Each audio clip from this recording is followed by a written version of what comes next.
Okay, Chair, you're now live, you're on mute.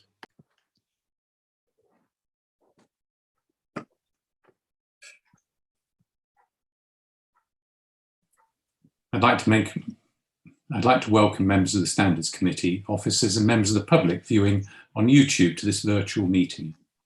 I'm Dr. Axel Palmer, Independent Chair of the committee. As everyone will know, Prince Philip sadly died on Friday, and we are about to extend the courtesy of a 1-minute silence, and at the same time to remember our former colleague, Councillor Tony Crouch, who also died recently.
Chair, you're on mute.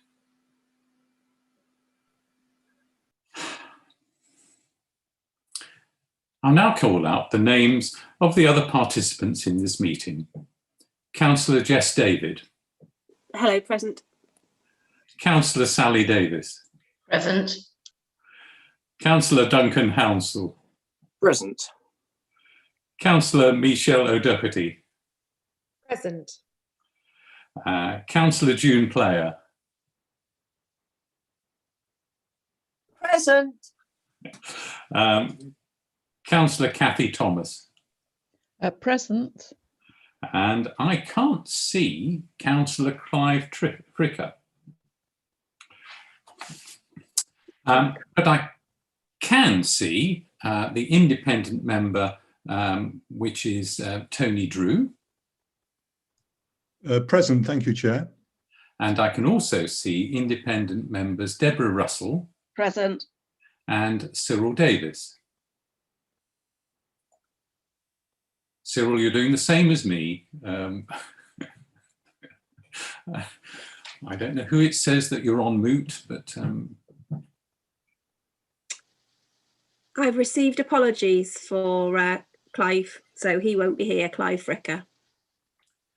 And also present are Michael Hewitt, who is the acting monitoring officer, and Envis Hughes, who's the Democratic Services Officer.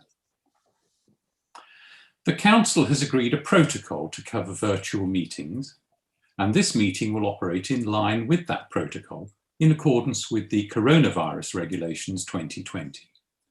The meeting has the same status and validity as a meeting held in the Guildhall. Can I remind members, officers and speakers to keep background noise to a minimum, only speak one person at a time, and not to speak over others. Please mute your microphones when not speaking, and unlike me, remember to unmute when I invite you to speak. Please indicate if you wish to speak by using the chat facility on Zoom, which I will now activate for myself, by typing MIS, may I speak, and I will call you to speak in turn. If the committee is required to take a vote, I will read out each member's name in alphabetical order. Each member should then clearly state they are for or against the motion. Does anyone have any questions? Thank you. Item 2 on the agenda is emergency evacuation. There's no need for this. Item 3, apologies for absence.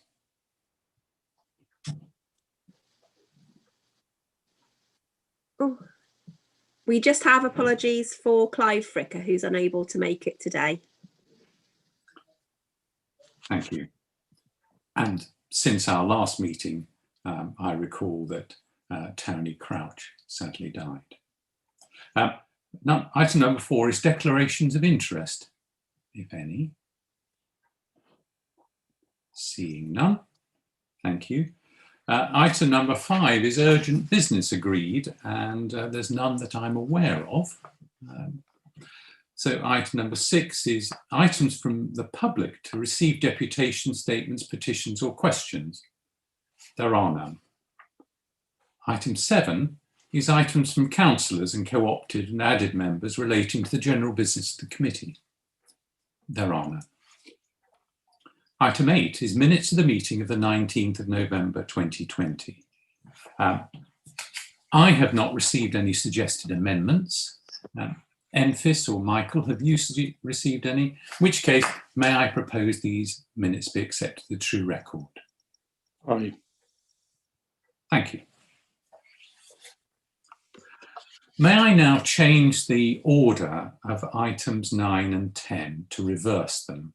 So next, take the report on assessment of complaints.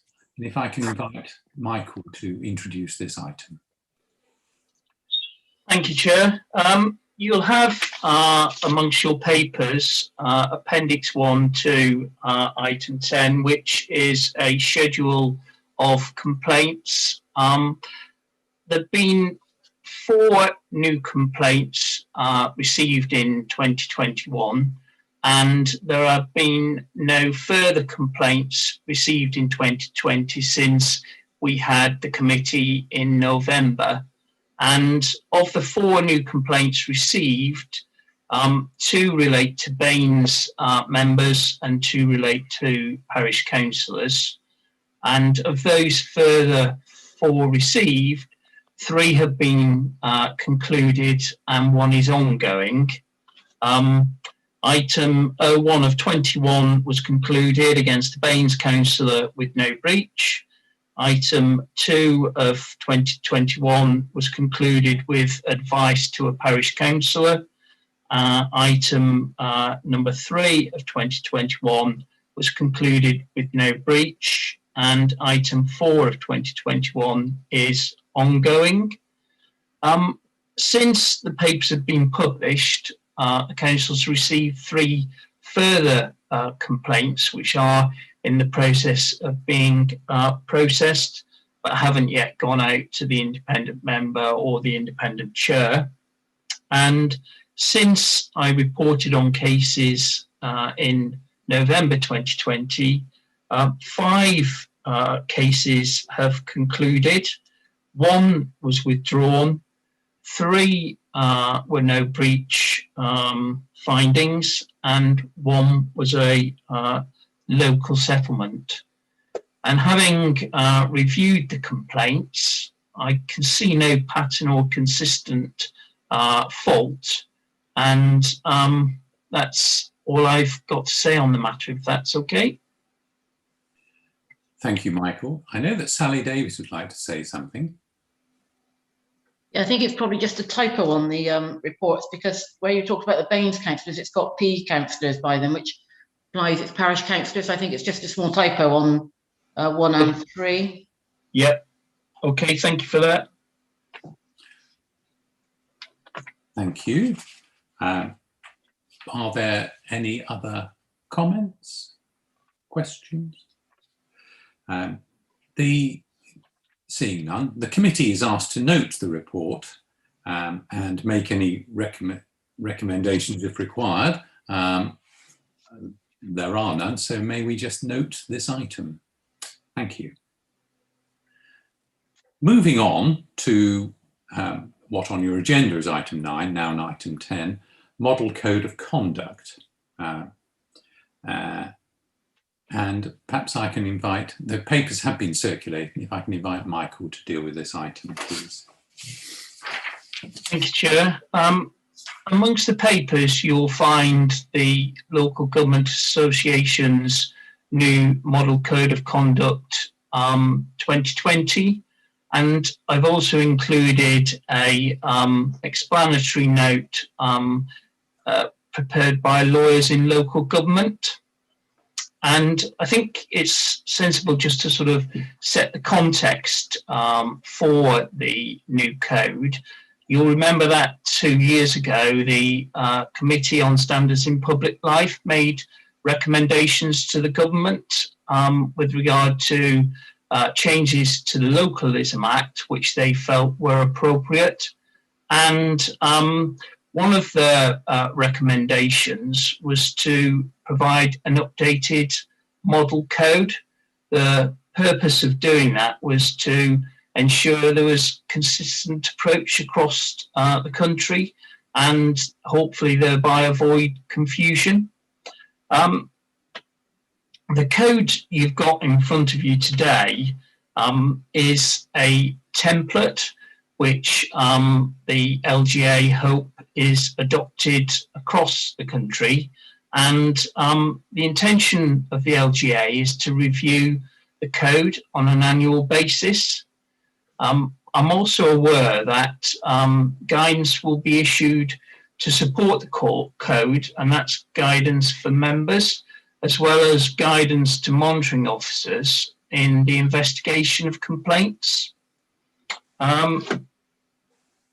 That guidance is being commissioned from Paul Hoey, who was a leading light within Standards Board for England, and I'm aware that he's in the process of drafting that and sharing drafts with monitoring officers with a view to inputting into that guidance.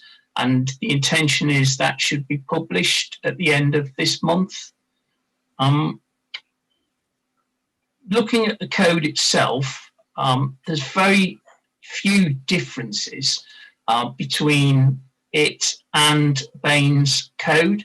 And I think that's partly due to the fact that the intention behind the new code was to help incorporate the legislative changes that the Committee on Standards in Public Life had recommended to the government. And I think that was to be the impetus for the publication of a new code. So in a sense, the code is being produced, and that's why it doesn't really change the code that Bain's have currently got. I've done a direct comparison, and there are few differences, and I think I'll just highlight what those differences are. Obviously, you'll see from reading it, it's couched in the first person. It briefly addresses social media, which is something that Bain's code doesn't currently address, but it doesn't address it in any detail. It does incorporate some guidance within the code, whereas currently Bain's code doesn't, except for harassment and bullying guidance in an annex. And it has a threshold for gifts and hospitality of £50, whereas the Bain's code currently is 25, but had historically been set at 50. There's also an Appendix C to the new code, which lists the recommendations of the Committee on Standards in Public Life, together with the 15 best practice recommendations. But other than that, there is very little difference. I think from my perspective, there is the potential for additions to the code which are not in the new code but are in Baines's code, and in particular for me they're an obligation on members to have regard to the advice of a monitoring officer and the Section 151 finance officer in relation to the decision making, and also to provide reasons for decisions. And as a lawyer, I feel those are important things to be in the code and are useful reminders to members when considering the code. And I know they're currently in Bain's present code and would recommend that if you're minded to adopt the new code, that you also include those. I know the OLG have undertaken a survey in relation to the code, and I think it's important for you to understand what monitoring officers and deputy monitoring officers across the country have done in response to that survey. And overall, 55% don't intend to adopt it. 20% are intending to advise their committees to adopt it in full. 25% to adopt in part, and 5% are undecided. And I think the rationale for that is that there has been no legislative change which would be an impetus for councils to change. And it's sometimes the inertia of knowing what you're familiar with, which means that there isn't need to change. But from my perspective, I do see some merit in adopting the new code, and I would recommend to the panel that you adopt it, perhaps with the two changes that I've highlighted in relation to having regard to the monitoring officer and Section 151 officer advice, and in relation to providing reasons for decisions. And I think the reason why I would make that recommendation is that we know that the guidance will be issued to accompany the code, and that guidance will be updated when the code is updated annually. And I think because the committee's commitment to best practice, given that this will be hopefully at some point adopted nationally if there are legislative changes, and hopefully adopted more widely even if there isn't, I think it's sensible to have that annual review conducted not just by ourselves, but also independently, so that the code can be fit for purpose and be maintained up to date. So I think from my perspective, I would make that recommendation to you, but I welcome views and I would open it out now for people to comment. Yes, please. I'd like to invite people to comment.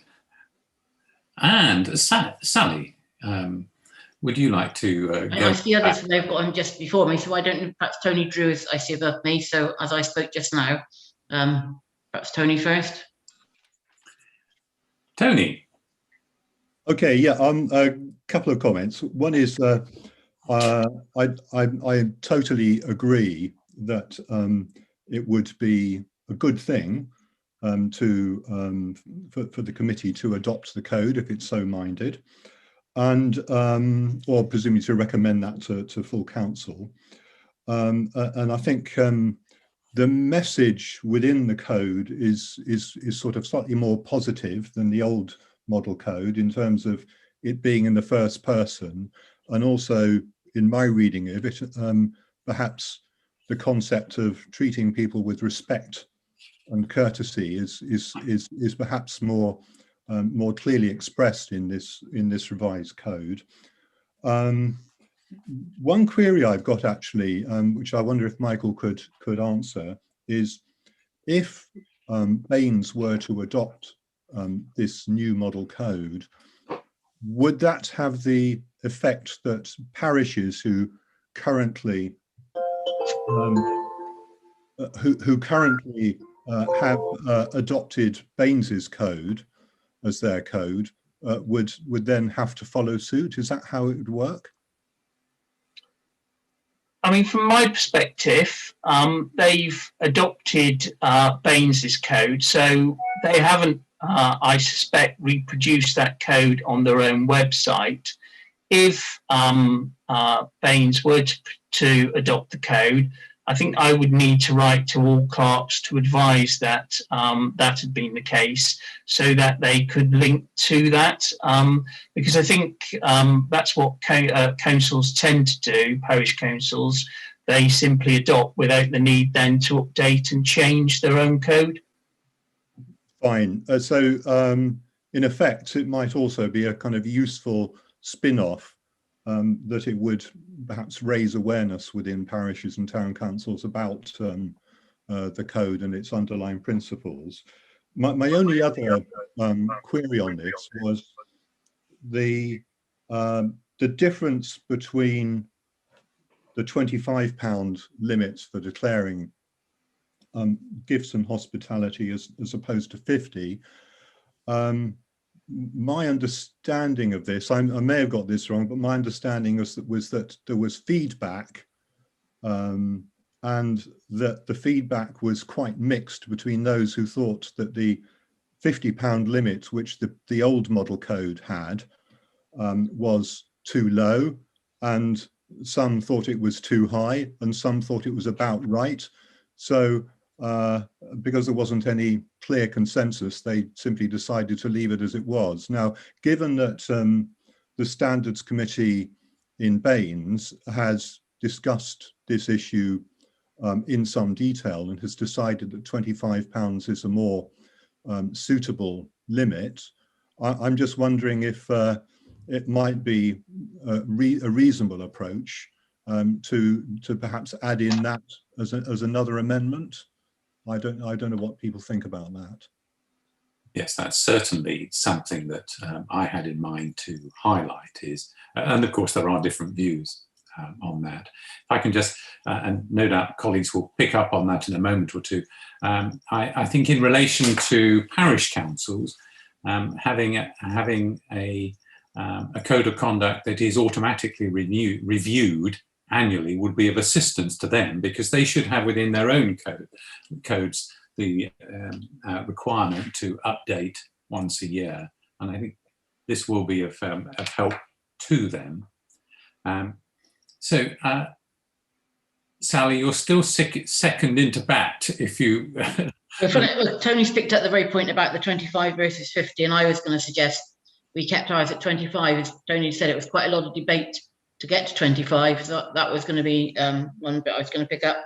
And I'm quite happy to go with the recommendation that we adopt it with a couple of those changes and the points that Michael made, but I'll leave it for others to take further if they wish.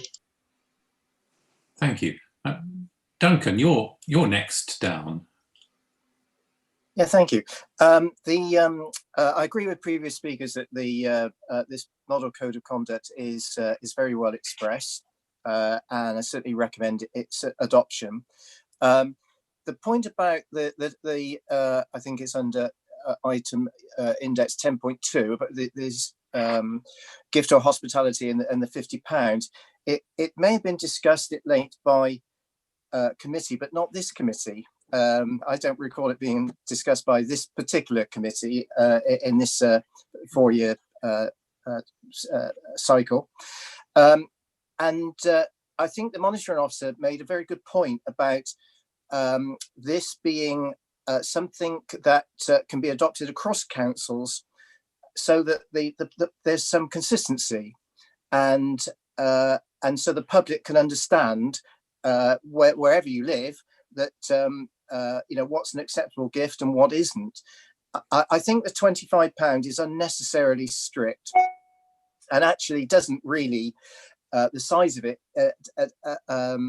£25, putting it crudely, doesn't get you a lot these days.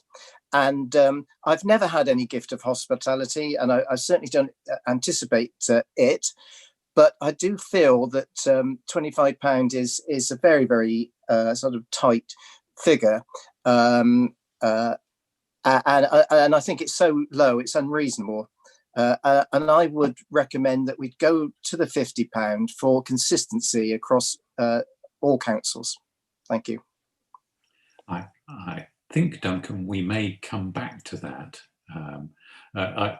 It may not have been within this 4-year period, but there was a considerable discussion about this with a range of views, shall we say. If we come back to that, Jess, you're next on my list. Lovely to hear from you, Jess. Thank you. Yeah, I just wanted to make similar points to Sally's. So I compared the two codes yesterday, ours and the LGA one, and I feel like it's pretty helpful, and it actually goes further than ours in explanatory terms, in terms of, there's a bit more text to explain some of the points in terms of what's expected. So I fully support Michael's recommendation that we adopt this code and add our own tweaks to it. My feeling on the £25 is that we should stick with it, because this is about transparency and just declaring anything, isn't it, that you've been offered. And I think if we've had that discussion, we should stick with it, and it would look strange to up our limit. It would imply we had some large Easter eggs coming. So that's my feeling. Thank you. I'm not allowed chocolate. Michelle. I'm also happy to accept Michael's recommendations, and I would like to keep the £25. And my recollection, Duncan, is that we did in this committee discuss that, because I've been on the same committee as you, on this committee for the same length of time as you. So I would like to keep it. And actually, as a councillor, it makes it easier for me to know when I've got to declare something. And I think it came in light of some councillors accepting hospitality from the university a couple of years ago, and not declaring it when they probably should have done. And I think that's where the £50 limit kind of isn't helpful, because perhaps a meal at a university, having been to one, they are quite, they're quite lavish. So I think it's right that people should declare them. However, possibly those councillors weren't sure if it hit that limit or not. So I actually think the £25, while some councillors might feel it's a little bit measly, I think it's quite helpful for it to be that low. I think the university meal in question was valued at over £100 per member. Anybody recall that? I don't recall the cost, but I do recall the backlash from it. Yeah. As with all hospitality, it's a question of understanding the context behind it, whatever the limit. June. Thank you. I must be honest. I think to have a meal up at the university, I don't see how it could possibly not be quite a lot of money. But I was not involved in that. But I do remember it cropping up. My question is: say if you receive a number of, say, £20 gifts, that in the end would add up to quite a bit more than 25. I mean, do you take the whole amount, do you take the sum total, or is it each time?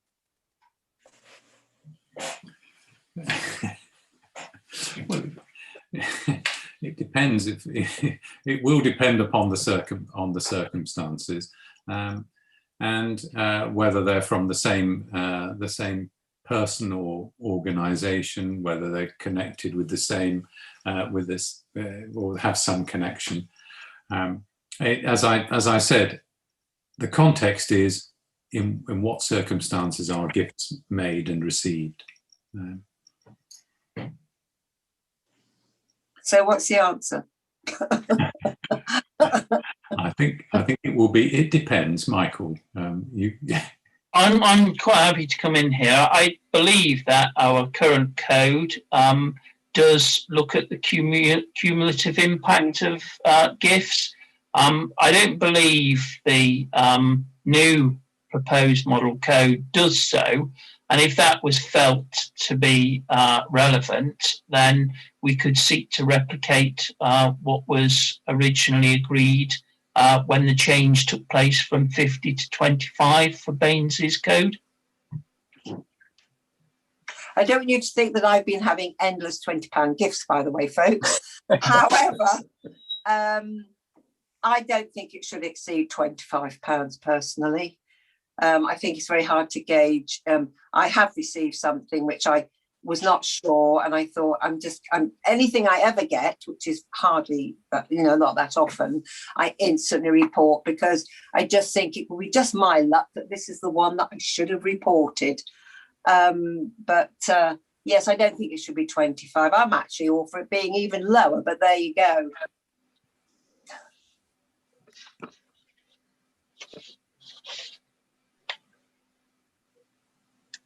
Right. Now, who else haven't we heard from?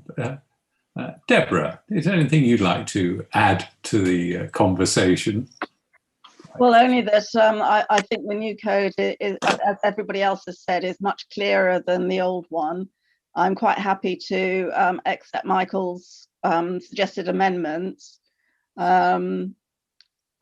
I was party to the discussion over the £25 versus 50. I remember it very well. And I think we should stick with the 25, as somebody else pointed out. It's a question of transparency. Well,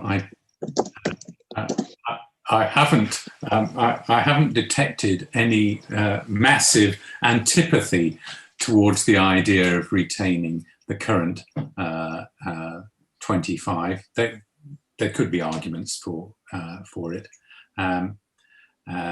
Thank you, Duncan. So, would it be fair of me to assess that that colleagues are content to go along with the adopting the new code with the suggestions that Michael has made, leaving the £25 limit in place, but to assist those who think that some further explanation of the cumulative effect or otherwise of gifts and hospitality should be spelt out in a little more detail, that be added. Would colleagues be content with that? In which case, may I then recommend the adoption subject to those suggestions, and no vote being required, because I could see a lot of up and down nods. Chair, does that include an annual review?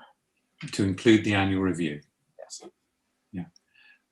And then Michael will be able to send this out to parish councils to let them know that we've undertaken this this exercise. We brought the new code into existence, and it will be reviewed annually. And of course, on that basis, in 12 months' time, it may well be that government has decided to take this up if they have legislative time. Chair, can I recommend that as a committee, it undertakes an annual review after the LGA review? Well, I think we would be absolutely appropriate in doing that. Thank you. So if there is nothing further on that item, may we move to the item 11, work plan for standards committee.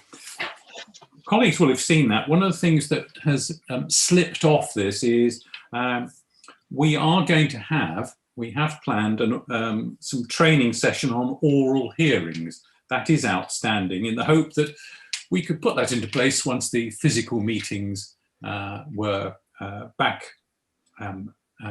resumed.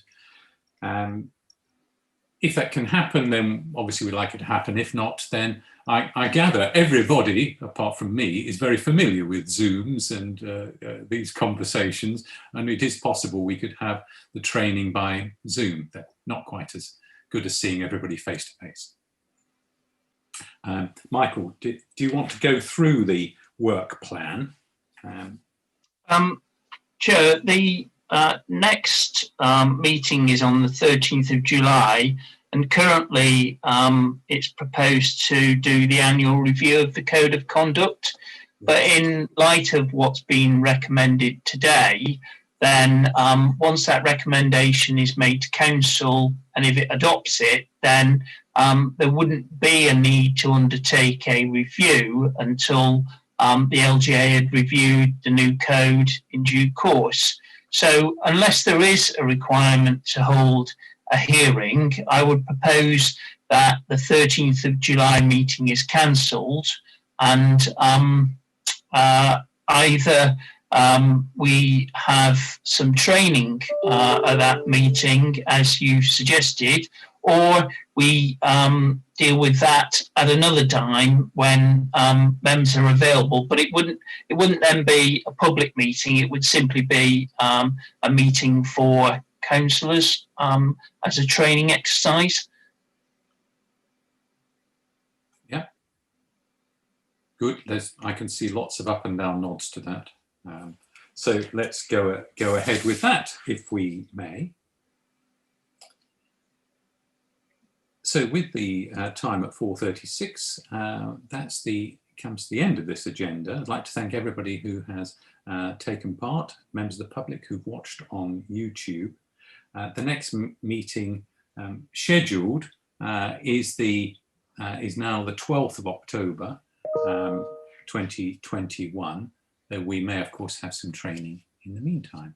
So with apologies for not being able to manage my mute and unmute button, may I say thank you very much for everyone attending this afternoon, and wish you well.